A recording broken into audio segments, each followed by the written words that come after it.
नमस्कार, मैं आर.डी. भारती और आप देख रहे हैं बिहारी सुल्तान। उत्तर प्रदेश के प्रत्येक जिले से कुछ हम सर्वे निकाल रहे हैं, लोगों से जानकारियां जुटा रहे हैं, खास करके राजनीतिक दल के कार्यकर्ताओं से, वह भी बहुजन समाज पार्टी के कार्यकर्ताओं से। जैसा कि आपने सुना होगा, हमारे प्रधानमंत्री जी अपनी मन की बात एक कार्यक्रम रखते हैं। आज मैं बहुजन समाज पार्टी के कार्यकर्ताओं की मन की बात आपके सामने प्रस्तुत कर रहा हूं।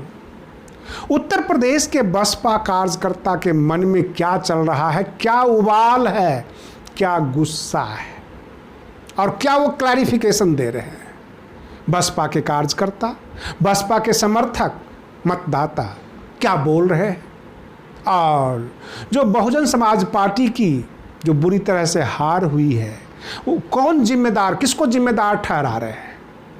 मैं आपको बता दूं, मैं अलग अलग ज़िले से, जैसे कि गाजीपुर से, जौनपुर से, मिर्ज़ापुर से, गाज़ियाबाद से और जो भी पश्चिमी यूपी है, बाकी जगह से बसपा के कार्यकर्ताओं से कुछ बातचीत किया, लखनऊ के कार्यकर्ताओं से, और सबका करीब करीब एक ही प्रकार का प्रतिक्रिया था, एक ही तरफ वो उनका इशारा था और वो कह रहे थे कि आप जो बता रहे हैं और जो बताते थे कि 23% कैडर वोट है बसपा के पास और फिलहाल 13% वोट आया है, तो मैं आपको एक बात जानकारी में दे देना चाहता हूं कि बसपा का वोट कितना और प्रत्याशियों ने जो मेहनत किया, जो भाई भतीजावाद करके प्रत्याशी अपनी अपनी जाति से जो वोट ले आते हैं, उसका तो प्रतिशत कभी आपने गिनती कराया नहीं।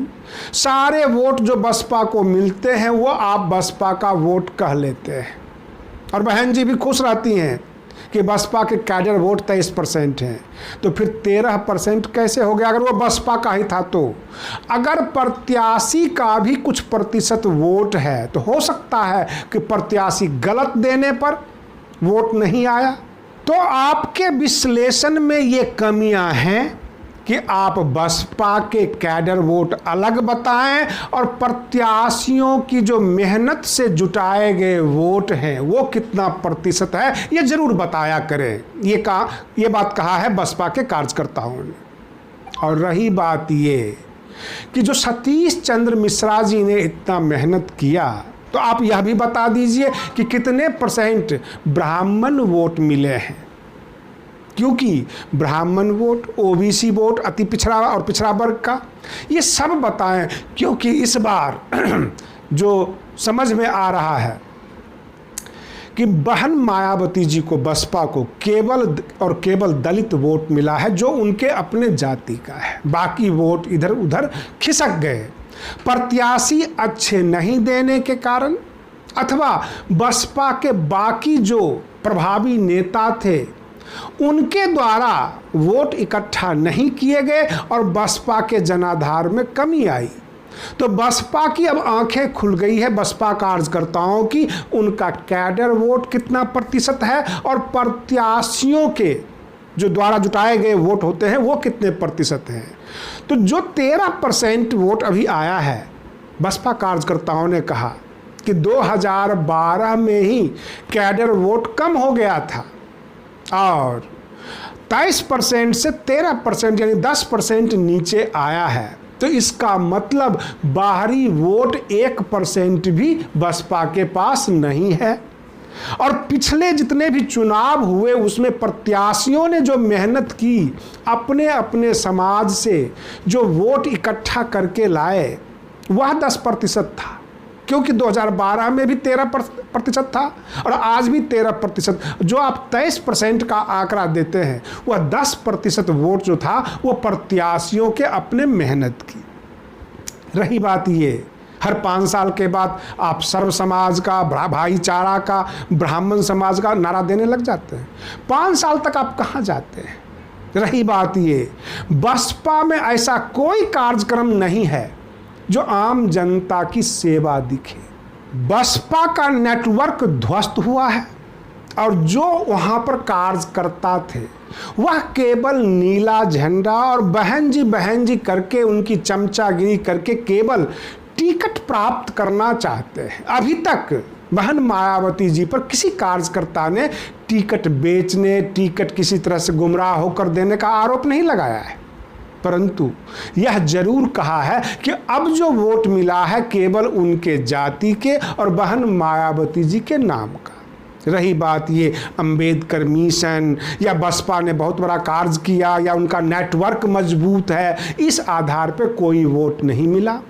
ओबीसी और SC ST में भी गैर जाटव वोट जो है वो भागकर भाजपा की तरफ चला गया, कुछ सपा की तरफ चला गया। और इस प्रकार से बसपा कार्यकर्ताओं ने अपने मंथन में बताया बसपा को कई काम करने जरूरी हैं, नेटवर्क तैयार करना है। और जिस तरह से ममता दीदी पश्चिम बंगाल में पैर टूटने के बाद भी, चाहे वो आप ड्रामा कह लीजिए, वो घूमती रही, बहन मायावती जी को जिले वाइज और बहुजन समाज के हर मोहल्ले, हर गांव, हर जो है कस्बे में जाना होगा, लोगों से मिलना होगा। जब तक बहन मायावती जी सामने नहीं आएंगी, आम जनता के सामने नहीं होंगी, बसपा को वोट मिलना मुश्किल है।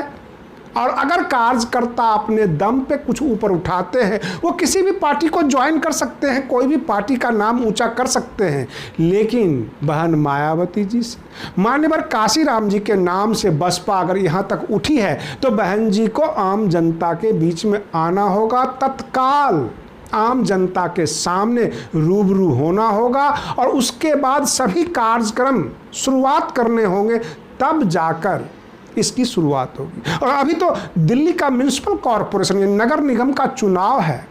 बहन जी को अगर उत्तर प्रदेश विधानसभा से सीख मिली हो तो दिल्ली में ही घूमना शुरू कर दें, नगर निगम में ही कुछ कैंडिडेट निकाल लें, बसपा यहाँ से भी जिंदा हो सकती है और उत्तर प्रदेश में अपना नेटवर्क मजबूत करें।